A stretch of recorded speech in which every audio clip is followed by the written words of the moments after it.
ప్రభునామానికి మహిమ కలుగును గాక. కూడి వచ్చిన మీ అందరికీ మన ప్రభువును ప్రియ రక్షకుడునైన యేసుక్రీస్తు వారి శ్రేష్టమైన నామంలో వందనాలండి. శుభములు మీ అందరికీ. ఆదికాండం 8వ అధ్యాయాన్ని మనం ధ్యానం చేసుకుంటున్నాం. గత దినం కొన్ని విషయాలు మనం ధ్యానం చేసుకున్నాం. 11వ వచనం చదువుతాను ఒకసారి. సాయంకాలమున అది అతని వద్దకు వచ్చినప్పుడు త్రుంచబడిన ఒలివ చెట్టు ఆకు దాని నోట ఉండెను. త్రుంచబడిన ఒలివ చెట్టు ఆకు. జలప్రళయం వలన అప్పట్లో భూమి మీద ఉన్నటువంటి సమస్తము నశించిపోయింది. క్రొత్తగా పుట్టి చిగురించింది ఒలివ చెట్టు. ఈ ఒలివ చెట్టు తీర్పు జలములలో నుండి పైకి వచ్చింది. ఆ మరణకరమైనటువంటి జలమంతా ఇంకిపోయిన తర్వాత ఇది చిగురించినట్టు మనం చూస్తున్నాం. అలాగే ప్రతి వ్యక్తి యేసుక్రీస్తునందు విశ్వాసం ఉంచి క్రొత్త జన్మ అనుభవాన్ని పొందాలి. యేసుక్రీస్తు ప్రభు నికోదేము అనేటువంటి పరిసయ్యునితో ఈ మాటలే చెప్పారు. యోహాను సువార్త 3వ అధ్యాయం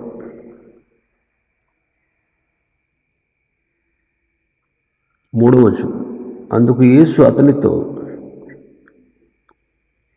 ఒకడు క్రొత్తగా జన్మించితేనే గాని అతడు దేవుని రాజ్యమును చూడలేడని మీతో నిశ్చయముగా చెప్పుచున్నాను. ఒకడు పైనుండి జన్మిస్తేనే కానీ, క్రొత్తగా జన్మిస్తేనే కానీ అంటున్నాడు. దానికి క్లారిఫికేషన్ ఇచ్చాడు ప్రభు. ఆయనకు అర్థం కాలేదు.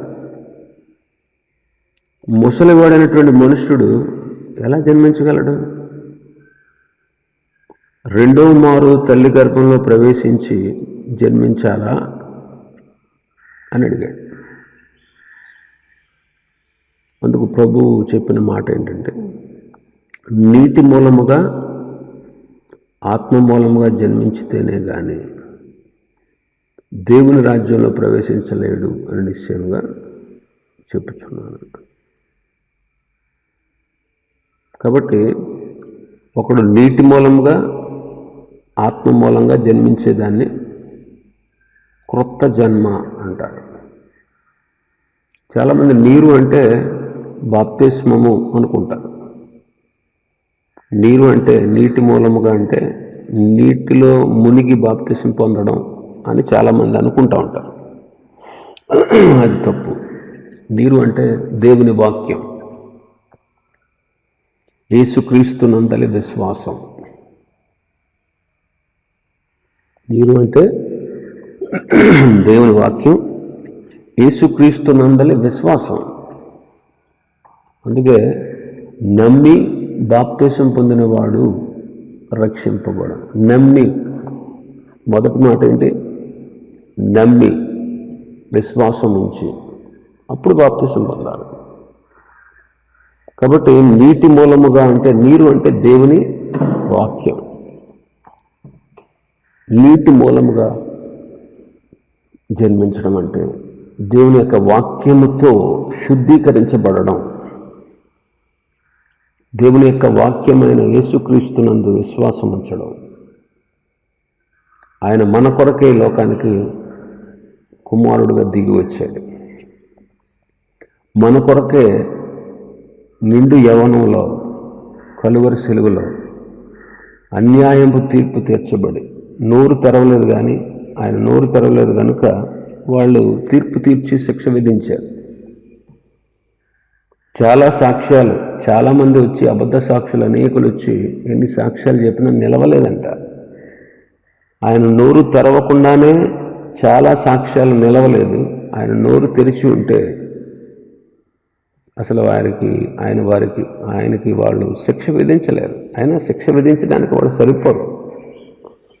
ప్రభు తనకు తానుగా మన కొరకు, మన పాప పరిహారం కొరకు, మనల్ని శిక్ష నుంచి విడిపించుట కొరకు, రాబోయే ఉగ్రత నుంచి తప్పించుట కొరకు, దేవునితో మనకు పోగొట్టుకున్నటువంటి సమాధానాన్ని తిరిగి పునరుద్ధరించుట కొరకు యేసుక్రీస్తు ప్రభు శరీరధారిగా రావాల్సి వచ్చింది. శరీరాన్ని ధరించుకుని రావాల్సి వచ్చింది. మరి ఆయన వచ్చింది మన కొరకే అనే విషయం ఎవరైతే గ్రహించుకుంటారో, గ్రహించుకున్నటువంటి వారు ఆయన విశ్వాసం ఉంచి, నిజమే యేసుక్రీస్తు భరించిన ఈ శ్రమలు, ఈ భరించినటువంటి శిక్ష నా కొరకే అని ఎవరైతే విశ్వాసం ఉంచుతారో వాళ్ళు కొత్తగా జన్మిస్తారు. కాబట్టి నీటి మూలముగా, ఆత్మ మూలముగా అంటున్నాడు. ఆత్మ అంటే పరిశుద్ధాత్ముడు. ఎప్పుడైతే ఒక వ్యక్తిలోనికి పరిశుద్ధాత్ముడు వచ్చి ఒప్పింప చేశాడో, ఆ ఒప్పుకోలికి మానవుడు ఎప్పుడైతే సమ్మతించాడో, అలాంటి వాడు పైనుండి జన్మించినట్టు, కొత్తగా జన్మించినట్టు. దాన్ని రక్షణ అని కూడా అనొచ్చు. కాబట్టి తీర్పులోనికి రాడు వాడు. అందుకే అంటాడు కదా, 5వ అధ్యాయం యోహాను సువార్త 24వ వచనం, నా మాట విని నన్ను పంపిన వానియందు విశ్వాసం ఉంచేవాడు నిత్య జీవము గలవాడు. వాడు తీర్పులోనికి రాక మరణములో నుండి జీవములోనికి దాటి ఉన్నాడని మీతో నిశ్చయముగా చెప్పుచున్నాను. కాబట్టి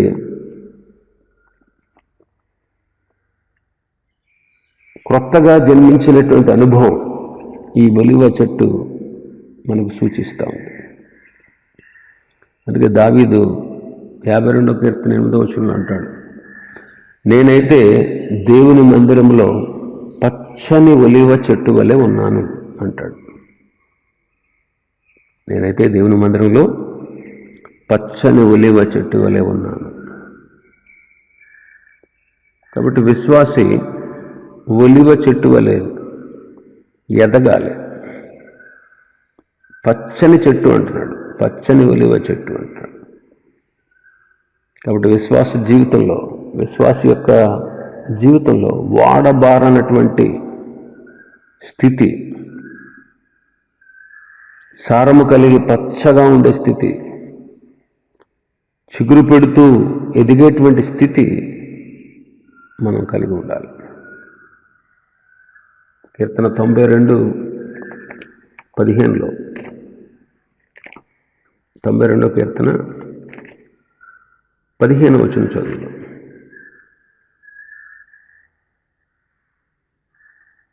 13 నుంచి 12వ వచనం నుంచి, నీతిమంతులు ఖర్జూర వృక్షం వలె మోగివేయుదురు, లెబానోను మీద దేవదారు వృక్షం వలె వారు ఎదుగుదురు. యెహోవా మందిరములో నాటబడిన వారు మన దేవుని ఆవరణంలో వర్ధిల్లుదురు.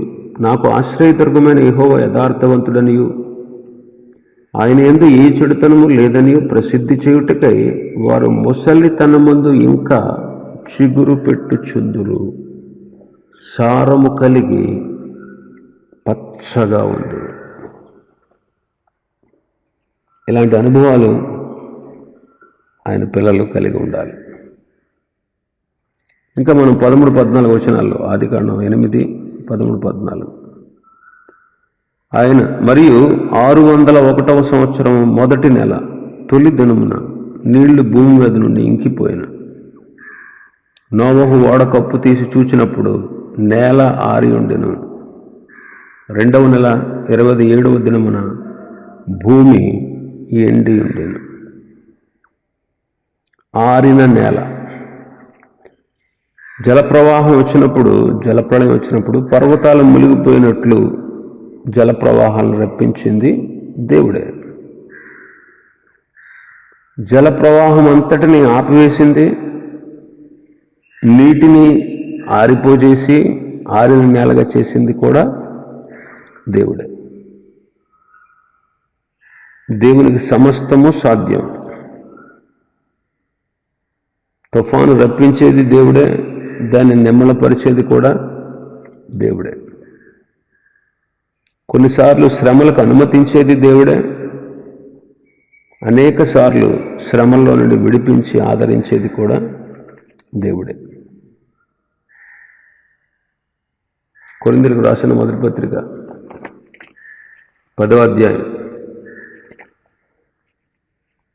13వ వచనం. సాధారణముగా మనుషులకు కలుగు శోధన తప్ప మరి ఏదియూ మీకు సంభవింపలేదు. దేవుడు నమ్మదగిన వాడు, మీరు సహింపగలిగినంత కంటే ఎక్కువగా ఆయన మిమ్మల్ని శోధింపబడనియ్యడు. అంతేకాదు, సహింపగలుగుటకు ఆయన శోధనతో కూడా తప్పించుకుని మార్గము కలగజేయడు. మన దేవుడు నమ్మదగిన వాడు. కొన్నిసార్లు శోధనలకి, కష్టాలకు అనుమతిస్తారు, తిరిగి వాటిని తప్పించుకునేటువంటి మార్గాన్ని కూడా ఆ శోధనతో పాటే కలుగజేస్తారు. యోసేపును ఐగుప్తుకు పంపించింది దేవుడే. రాజుగా నిర్ణయించింది దేవుడే. 105వ కీర్తన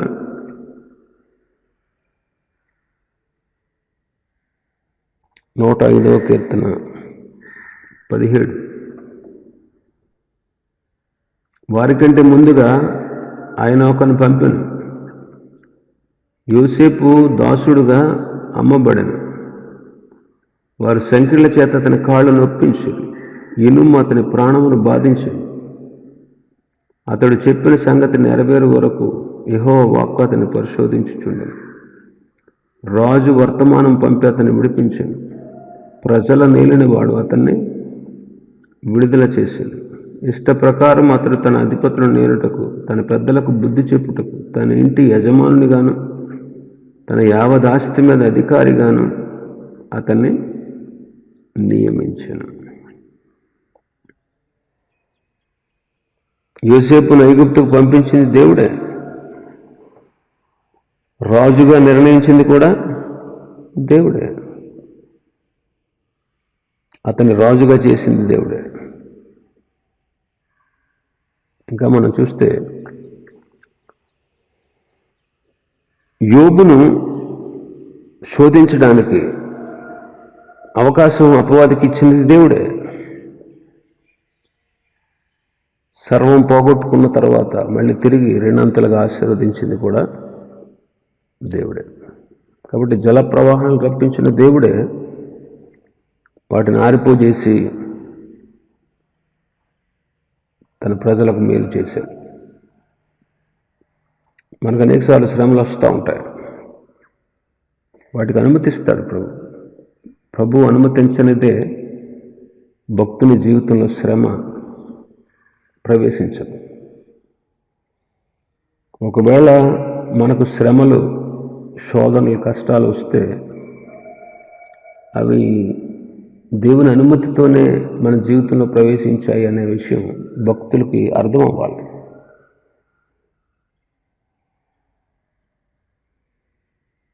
ప్రభు అనుమతిస్తే దాని నుంచి విడిపించబడే మార్గం కూడా ఉంటుంది. ప్రభు అనుమతితో అవి వచ్చినప్పుడు అవి మనకు ఆశీర్వాదాలు విడిచిపెట్టి వెళతాయి.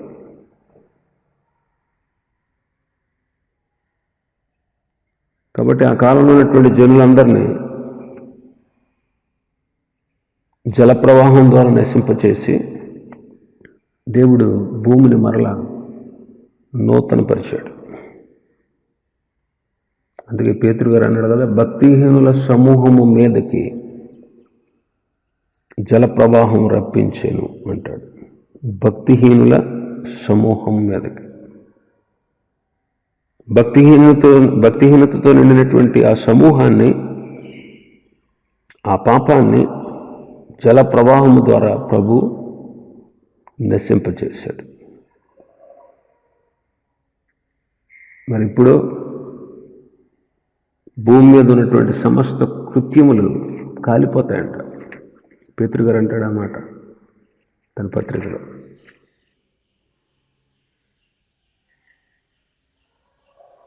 పదవచనం 3:10 పేతురు రాసిన 2వ పత్రిక 3వ అధ్యాయం 10వచనం. అయితే ప్రభు దినము దొంగ వచ్చినట్లు వచ్చును. ఆ దినమున ఆకాశముల మహా ధ్వనితో గతించిపోవు, పంచభూతములు మిక్కటమైన వేండ్రముతో లయమైపోవు, భూమియు దాని మీద ఉన్న కృత్యములను కాలిపోవు. ఇవన్నీ ఇట్లు లయమైపోవునవి గనుక ఆకాశములు రౌలుకొని లయమైపోవునట్టు, పంచభూతముల మహావేండ్రంతో కరిగిపోవునట్టు, దేవుని దినపు రాకడ కొరకు కనిపెట్టుచు దానిని ఆశతో అపేక్షించుచు మీరు పరిశుద్ధమైన ప్రవర్తనతోనూ భక్తితోనూ ఎంతో జాగ్రత్త గలవారై ఉండవలెను. 13వ వచనం.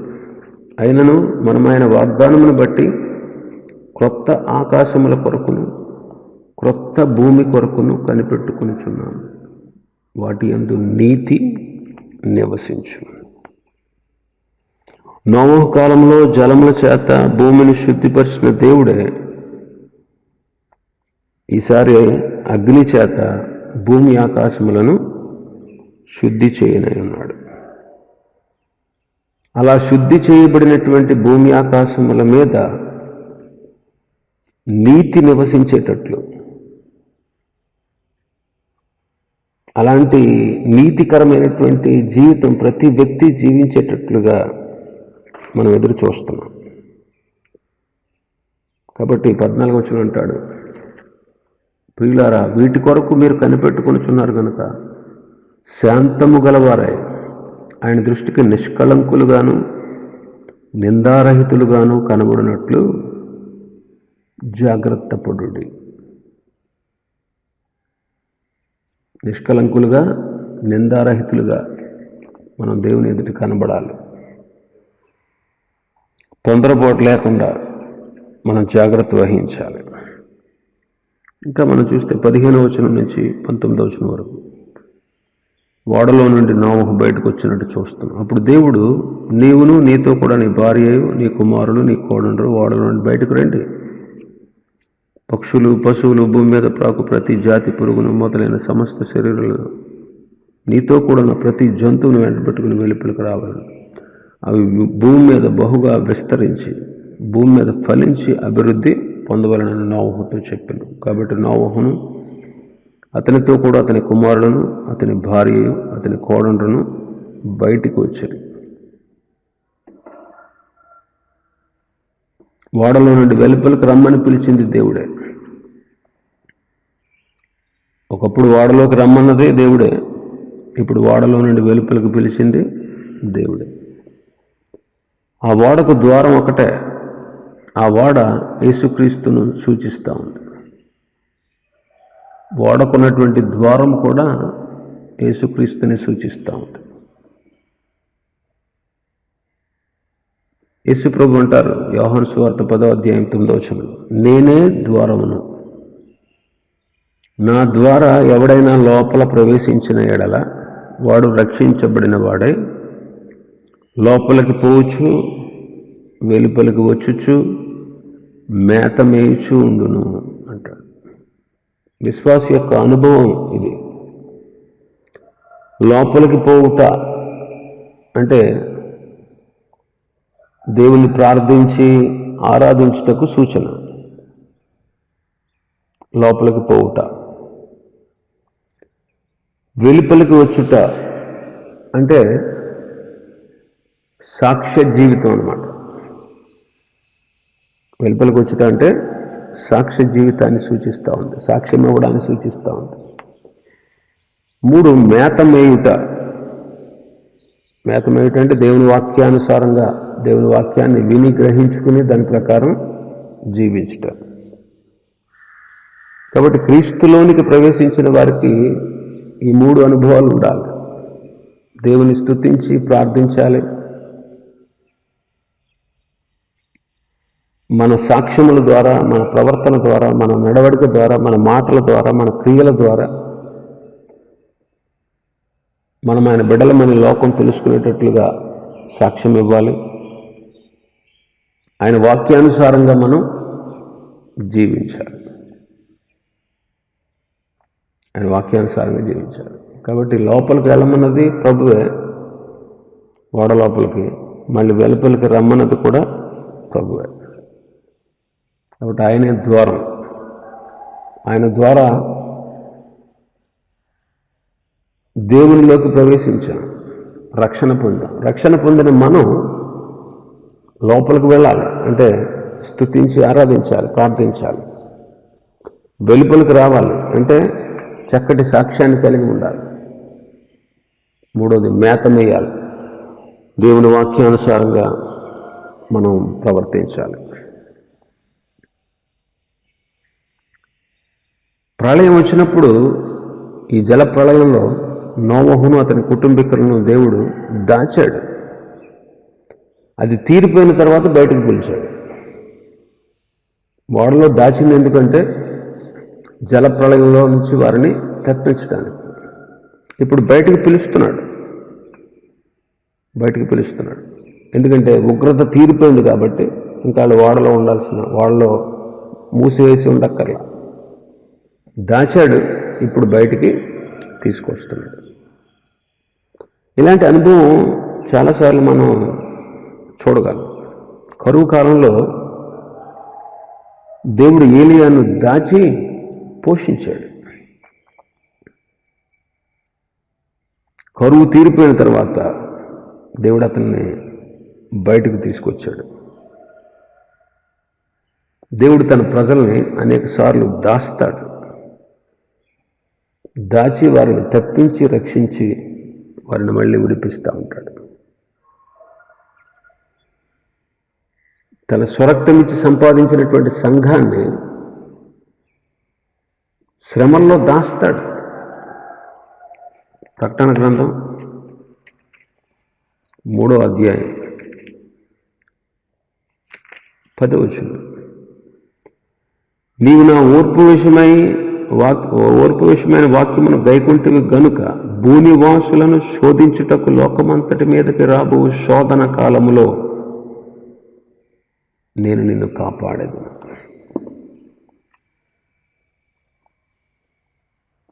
లోకమందరికి 7 సంవత్సరాలు ఘోరమైనటువంటి శ్రమలు కలుగుతాయి. ఆ దినాల్లో ఆయన సంఘం పరలోకంలో ఉంటుంది.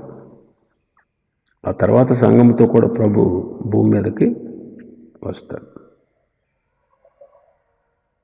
మరొక విషయం ఏంటంటే, ఓడలో ఉన్నవాళ్ళు భద్రపరచబడి ఆ జల ప్రవాహం నుంచి తప్పించబడి ఇప్పుడు నూతన భూమిలో అడుగు పెట్టడం మనం చూస్తున్నాం. అలాగే యేసుక్రీస్తులో ప్రవేశించిన వారు యేసుక్రీస్తులో ఉండి భద్రపరచబడతారు. యేసుక్రీస్తులో ఉండి భద్రపరచబడతారు. యోధా గారు తన పత్రిక రాస్తూ చూడండి, 1-2 వచనాలు. యోధా పత్రిక 1-2. యేసుక్రీస్తు దాసుడును యాకోబు సహోదరుడైన యోధా, తండ్రి అయిన దేవుని యందు ప్రేమించబడి యేసుక్రీస్తునందు భద్రము చేయబడి పిలువబడిన వారికి శుభమని చెప్పి వ్రాయినది, మీకు కనికరము, సమాధానము, ప్రేమ విస్తరించునుగాక అంటాడు. తన పత్రికను రాస్తూ తండ్రి అయిన దేవుని చేత ప్రేమించబడ్డారు, మీరు యేసుక్రీస్తులో భద్రపరచబడ్డారు అంటున్నాడు. యేసుక్రీస్తులో దేవుని వల్ల ప్రేమించబడి యేసుక్రీస్తులో మీరు భద్రపరచబడ్డాడు అంటున్నాడు.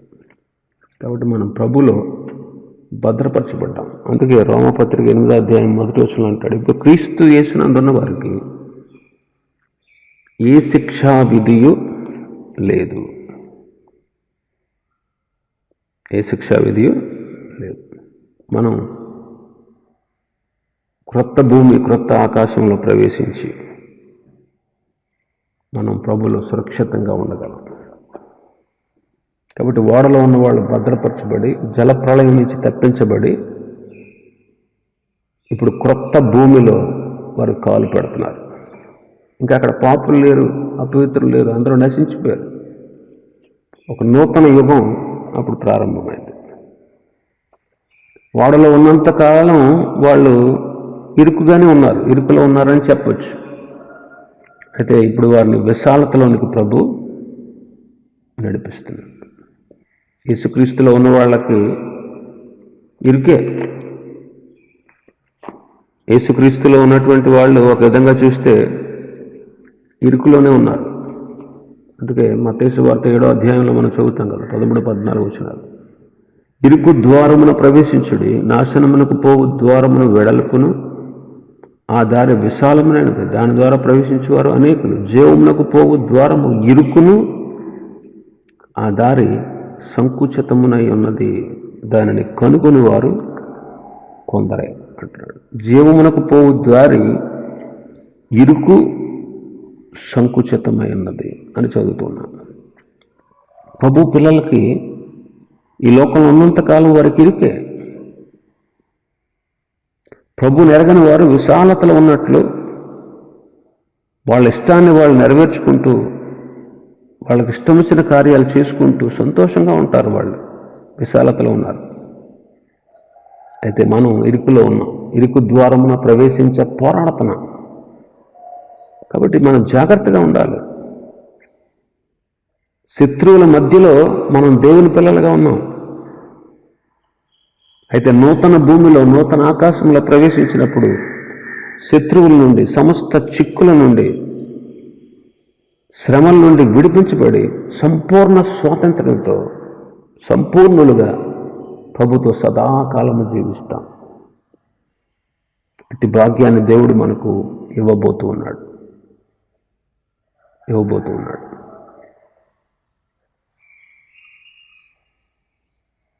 కాబట్టి ఓడలో ఉన్నంతకాలం కాస్త ఇరికే. అయితే ప్రభు ఈ పాపం నుండి, ఈ లోకం నుండి, మన శత్రువుల నుండి, ఈ లోకంలో కలిగే చిక్కుల నుండి, శ్రమల నుంచి, కష్టాల నుంచి, అన్నిటి నుంచి పూర్తిగా విడిపించి సంపూర్ణ స్వాతంత్ర్యంతో సంపూర్ణులుగా చేసుకుని ప్రభుతో పాటు సదాకాలం ఉండే భాగ్యాన్ని ఆ ప్రభు మనకి ఇవ్వనే ఉన్నాడు. ఇంకా మనం 17వ వచనంలో చూస్తే, మీరు భూమి మీద ఫలించి అభివృద్ధి పొందాలి మీరు అని నోవహుతో చెప్పాడు. 9వ అధ్యాయం 1వ వచనంలో కూడా చూడవచ్చు. మరియు దేవుడు నోవహును అతని కుమారులను ఆశీర్వదించి, మీరు ఫలించి అభివృద్ధి పొంది భూమిని నింపుడి. ఒకప్పుడు ఫలించడానికి, విస్తరించడానికి అవకాశం లేదు. ఇప్పుడైతే వారు విస్తారంగా ఫలించాలి. ఇది దేవుని ఆశీర్వాదం. కొన్ని సందర్భాల్లో దేవుడు తన భక్తుల్ని వారి పనిలో ఫలించకుండా, విస్తరింపు లేకుండా చేస్తాడు కొన్నిసార్లు. అందుకే చాలాసార్లు మనం ప్రభుని అడిగినవి జరగవు. కొన్ని సందర్భాల్లో మనకు డౌట్ కూడా వస్తుంది, ఏంటి ప్రభు మనల్ని పట్టించుకుంటున్నాడు లేదా అనేటువంటి అభిప్రాయం కూడా కొంతమందిలో కలుగుతూ ఉంటుంది. అయితే తర్వాత వాళ్ళు బహుగా విస్తరించి ఫలించుటకు, భూమి మీద వాళ్ళు బహుగా విస్తరించి ఫలించి అభివృద్ధి పొందాలని ప్రభు చెబుతున్నాడు. కాబట్టి కొన్నిసార్లు ఫలింపు లేకుండా ఉంటుంది. అయితే ప్రభు ఆ శ్రమల గుండా మనల్ని నడిపించి మరింత అభివృద్ధిలోనికి తీసుకొస్తాడు.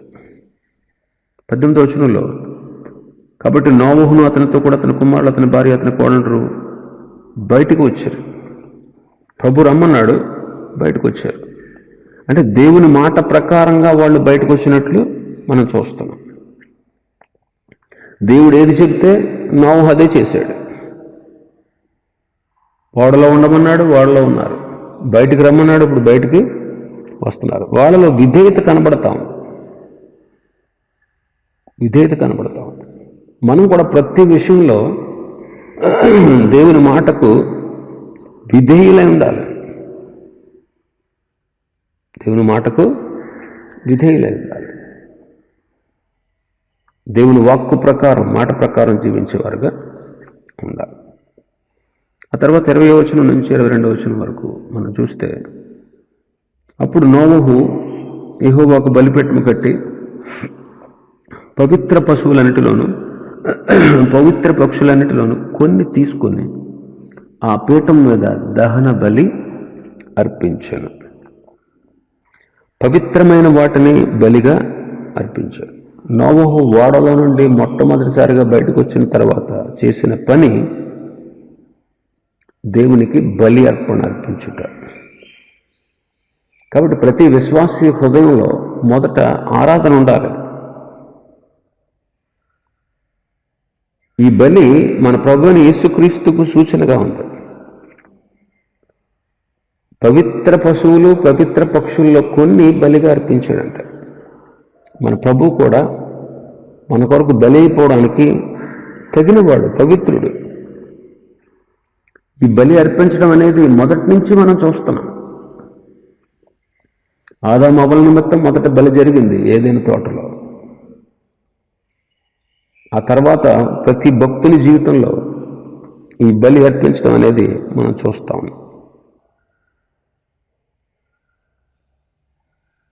ప్రభువైన యేసుక్రీస్తు జీవితాన్ని కనిపెట్టండి. ఆయన మన కొరకు బలి అయిపోయాడు. ఆయనలో ఏమాత్రం అపవిత్రత లేదు. నాలో పాపం ఉందని మీలో ఎవడు స్థాపిస్తాడు అంటాడు. పవిత్రుడు, నిర్దోషి, నిష్కల్మషుడు, పాపులలో చేరక ప్రత్యేకంగా ఉన్నవాడు, ఆకాశ మండలం కంటే మిక్కిలి హెచ్చైన వాడైనటువంటి ఇట్టి ప్రధాన యాజకుడు మనకు సరిపోయినవాడు అంటాడు. కాబట్టి ప్రభువు మన కొరకు బలిగా అర్పించబడ్డాడు, సరిపోయినవాడు. ఇక్కడ నోవహు అర్పించినటువంటి బలిని ప్రభు స్వీకరించాడు. ఆఘ్రానించి స్వీకరించి వాళ్ళకు ఒక గొప్ప నిబంధన చేశాడు. అలాగే మన కొరకు బలి అయిపోయినటువంటి యేసుక్రీస్తు యొక్క బలిని దేవుడు అంగీకరించటం వలన, యేసుక్రీస్తు రక్తము మన కొరకు చిందించబడటం వలన, ఆ రక్తంలో ప్రభు మనకు ఒక క్రొత్త నిబంధనని ఏర్పాటు చేశాడు. క్రొత్త నిబంధన ఏర్పాటు చేశాడు. వాళ్ళతో నిబంధన చేశాడు. నిబంధన అనే మాట ఇక్కడ కనపడదు, కానీ 9వ అధ్యాయంలో మనకు కనపడుతుంది నిబంధన అనేటువంటి మాట. 13వ వచనం, 9:13, మేఘంలో నా తను సూచితిని, అది నాకును భూమికిని మధ్య నిబంధనకు గుర్తుగా ఉండదు. 15వ వచనంలో కూడా ఉంటుంది. అప్పుడు నాకును మీకును సమస్త జీవరాశుల మధ్యనున్న నా నిబంధనను జ్ఞాపకం చేసుకొందును కనుక. 17వ వచనంలో కూడా ఉంటుంది ఆ మాట. 16వ వచనం ఆఖరిలో, నిత్య నిబంధనను జ్ఞాపకము చేసుకుందును. ఇంకా 17వ వచనంలో, మరియు దేవుడు నాకును భూమి మీద ఉన్న సమస్త శరీరులకు మధ్య నేను స్థిరపరిచిన నిబంధనకు గుర్తు ఇదే. నిబంధన చేశాడు. నిబంధన పరిశుద్ధ గ్రంథంలో దేవుడు మానవులతో నిబంధనలు చేసినట్టు మనం చూడగలం.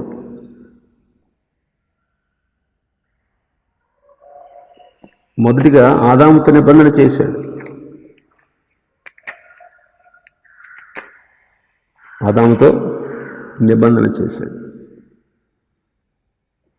హోషేయ గ్రంథంలో ఉంటుంది అన్నమాట, 6వ అధ్యాయం 7వ వచనంలో, ఆదాము నిబంధన మీరినట్లు వారు నా ఎడల విశ్వాసఘాతకులై నా నిబంధనను మీరి ఉన్నారు.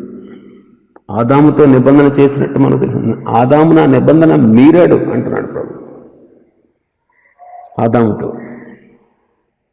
తర్వాత నోవహుతో, మూడవది అబ్రహాముతో నిబంధన చేశాడు.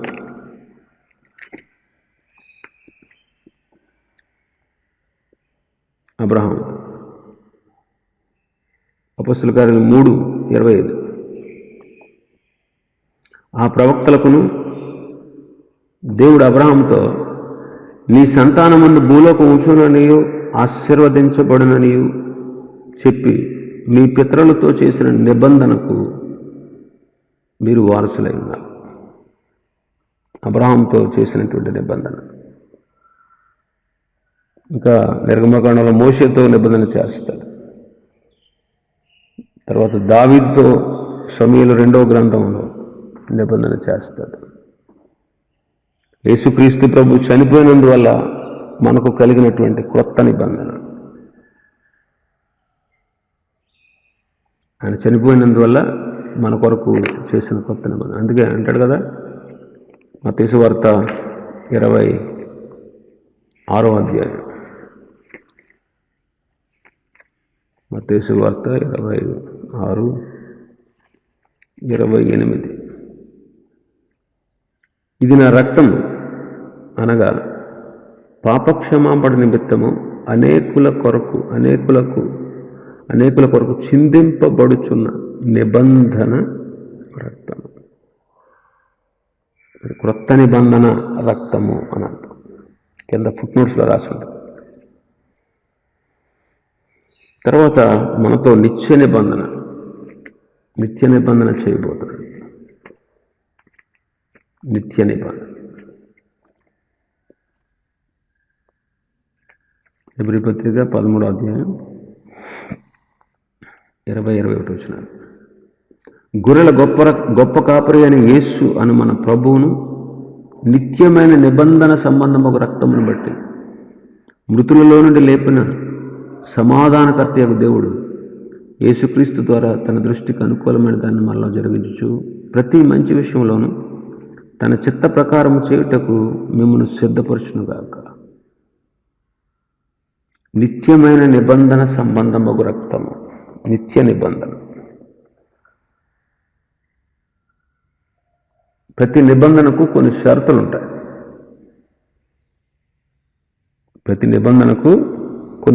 ఉంటాయి. ఈ షరతులన్నీ ఇప్పుడు మనం ధ్యానించలేం. కానీ నోవహుతో చేసిన నిబంధన యొక్క షరతులని మనం ధ్యానిద్దాం. 21-22 వచనాలు.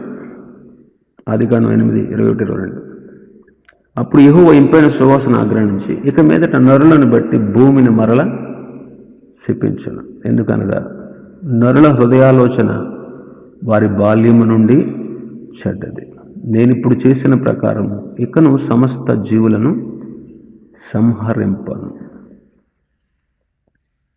భూమి నిలిచినంత వరకు వెదకాలము, కోతకాలము, శీతోష్ణములు, వేసవి శీతకాలములు రాత్రింపగళ్ళు ఉండక మానవని తన హృదయములో అనుకోను.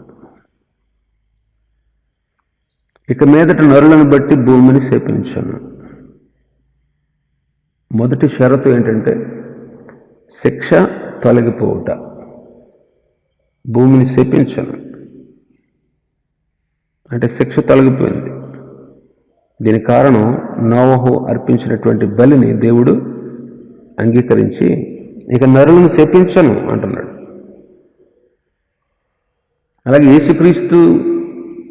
యేసుక్రీస్తు ద్వారా అర్పించబడినటువంటి బలి, యేసుక్రీస్తు తనకు తానుగా దేవునికి బలి అర్పించటం వలన, ఆ బలిని దేవుడు అంగీకరించటం వలన మన మీద కూడా, ఆయన యందు విశ్వాసం ఉంచిన వారికి కూడా ఏ శిక్షా విధి లేకుండా చేస్తాను అంటున్నాడు.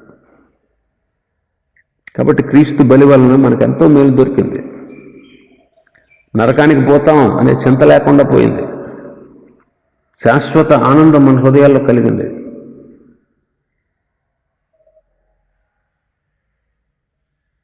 నోవహు అర్పించిన బలి ద్వారా కలిగినటువంటి షరతులు, యేసుక్రీస్తు బలైపోవడం ద్వారా కలిగినటువంటి షరతులు, ఆ నిబంధన యొక్క షరతులు, ఈ రెండిటికి చక్కటి పోలికలు ఉన్నట్టు మనం చూస్తున్నాం. 21వ వచనంలో నరుల హృదయాలోచన వారి బాల్యం నుండి చెడ్డది. మానవుడు జన్మతోనే పాపి, బాల్యం నుండి చెడ్డవాడు. ఆలోచనలతో చెడిపోయిన వారిని బాగు చేయడానికి యేసుక్రీస్తు ప్రభు ఈ లోకానికి వచ్చాడు. ఇంకా రెండవ షరతు ఏంటంటే భూమి నిలిచినంతకాలం ఋతువులు క్రమంగానే జరుగుతాయి. వెదకాలము, కోతకాలము, వేసవికాలము, శీతాకాలం లేకుండా పోవు. పగలు రాత్రులు రాకుండా పోవు అన్నాడు. అవి క్రమంగా జరుగుతాయి అంటున్నాడు. అవి క్రమంగా జరుగుతాయి, క్రమం తప్పవు. భూమి నిలిచి ఉన్నంత వరకు 22వ వచనంలో వెదకాలము, కోతకాలము, శీతోష్ణములు, వేసవి, శీతకాలం, రాత్రింబగళ్ళు ఉండక మానవని. చూడండి, నోవహు చేసినటువంటి నిబంధన, నోవహు అర్పించినటువంటి బలిని ప్రభు అంగీకరించి ఒక చక్కటి నిబంధన, ఒక చక్కటి నిర్ణయం ప్రభు తీసుకున్నాడు. అప్పటి నుంచి ఇప్పటి వరకు క్రమంగానే జరుగుతున్నాయి కదా.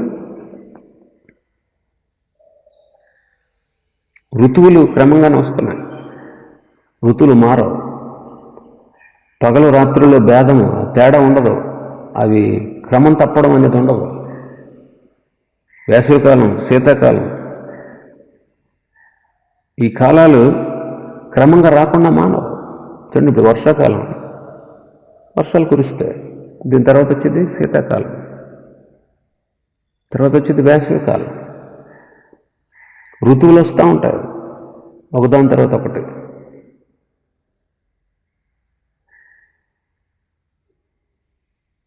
కాబట్టి ఇవి క్రమంగా జరుగుతాయి, క్రమంగా జరుగుతాయి. ఇవి మన జీవితంలో ఫలించేటువంటి అనుభవాన్ని సూచిస్తూ ఉన్నాయి. మరి ఈ కాలాలు క్రమంగా జరిగితే పంటలు చక్కగా పండుతాయి. ఈ కాలాలు క్రమంగా ఉంటాయి. వర్షాకాలంలో వర్షాలు కాకుండా ఎండలు కాయిస్తే ఎలాగా? వర్షాలు కురవాలి కదా సమృద్ధిగా. వర్షాలు కురిస్తేనే పంటలు బాగా పండుతాయి. ఈ క్రమంగా జరిగితేనే మానవుని జీవితంలో ఫలించగలడు.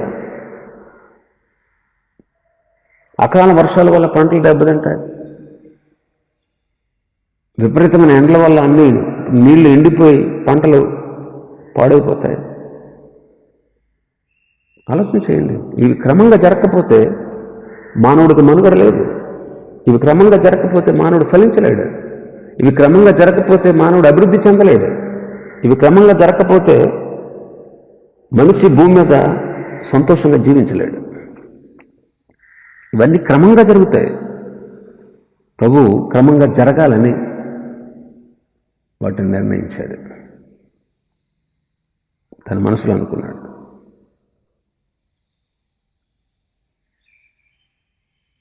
కాబట్టి ప్రభు ఈ రీతిగా ఒక క్రమమైనటువంటి జీవితాన్ని మానవుడికి కలగజేశాడు. ఇది మనకు నేర్పించే పాఠం ఏంటంటే, విశ్వాసులైన మనం కూడా క్రమమైన జీవితాన్ని జీవిస్తూ ఫలించేటువంటి అనుభవాన్ని కలిగి ఉండాలి. ఈ అనుకూలమైనటువంటి పరిస్థితులను దేవుడు మనకు కలుగజేశాడు కనుక యేసుక్రీస్తు ద్వారా మనం అనుకూలమైన ఆత్మ సంబంధమైన మందిరంగా కట్టబడుచు దేవునికి మహిమకరంగా జీవిస్తూ ఆయన బిడ్డలుగా మనం జీవిస్తే ప్రభు మనల్ని ఆశీర్వదిస్తాడు. దేవుడు ఈ మాటలు దీవించుగాక. ప్రార్థన చేసుకుందాం. పరిశుద్ధుడైన మా తండ్రి, ప్రేమస్వరూపి, మీకు స్తోత్రాలు. మీరు అనుగ్రహించిన వాక్యాన్ని బట్టి స్తోత్రాలు. ఒలివ ఆకు క్రొత్త జన్మను సూచిస్తూ ఉంది. ఒక విశ్వాసి క్రొత్తగా జన్మించి చిగురు పెట్టి ఫలించి వర్ధిల్లేటువంటి స్థితిని కలిగి ఉండాలని ఒలివ చెట్టు మాకు నేర్పించింది. ఓడల నుండి బయటకు వచ్చిన వారు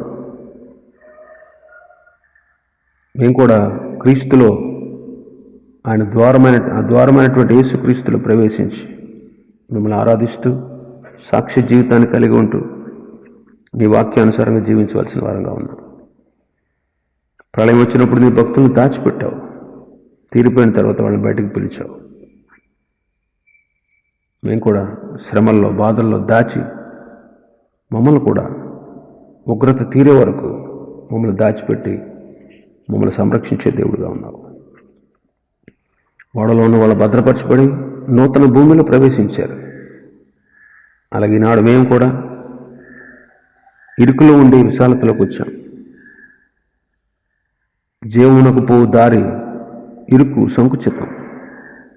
అయితే ఒక దినాన శత్రువుల మధ్యలో నుండి, పాపుల మధ్యలో నుండి నూతన భూమిలో ప్రవేశించి అన్ని చిక్కుల నుండి విడిపించబడి, శ్రమల నుంచి తప్పించబడి, సంపూర్ణ స్వాతంత్ర్యం పొంది సంపూర్ణులుగా మీతో సదాకాలం నిలిచే భాగ్యాన్ని మాకు ఇచ్చారు. 17వ వచనంలో చూసినట్లు మీరు వారిని ఆశీర్వదిస్తున్నట్లు మేము చూస్తున్నాం. ఒకప్పుడు ఫలించి విస్తరించడానికి అవకాశం లేదు, కానీ ఇప్పుడు విస్తారంగా ఫలించుటకు వారికి అవకాశం ఉంది. మేము కూడా ఫలించి అభివృద్ధి పొందుటకు సహాయం చేయండి. వాళ్ళు దేవుని సెలవు ప్రకారమే ఓడలోకి వెళ్ళారు, మళ్ళీ దేవుని సెలవు ప్రకారమే బయటకు వచ్చారు. వారిలో విధేయత కనపడతా ఉంది.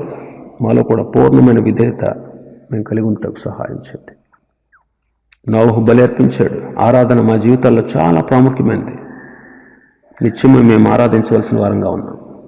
ఆరాధించే భాగ్యాన్ని, ఆరాధించి మీ దీవెనలు పొందుకునేటట్టు సహాయం చేయండి. ఆరాధించినందువల్ల నిబంధన చేశారు, నిబంధనలో షరతులు మా జీవితాలకు ఎంతో మేలు చేశాయి. కాబట్టి మీ పట్ల కృతజ్ఞతా భావంతో మేము జీవించడానికి సహాయం చేయండి. మీరు మాకు అనుగ్రహించిన తరుణాన్ని బట్టి స్తోత్రాలు. ఈ ఉదయకాలం మీ సన్నిధిలో చేరి మీ వాక్యాన్ని ధ్యానించుటకు, మీ నామాన్ని గణపరచుటకు మీరు మాకు ఇచ్చిన అవకాశాన్ని బట్టి మీకు స్తుతులు చెల్లిస్తూ, ఘనత, మహిమ, ప్రభావం మీకే ఆరోపిస్తూ, హృదయపూర్వకంగా కృతజ్ఞతలు చెల్లిస్తూ మీ చేతులకే మమ్మల్ని మేము అప్పగించుకుంటూ, అతి శీఘ్రం రానున్న రక్షకుడు యేసుక్రీస్తు ప్రభు వారి శ్రేష్టమైన నామంలో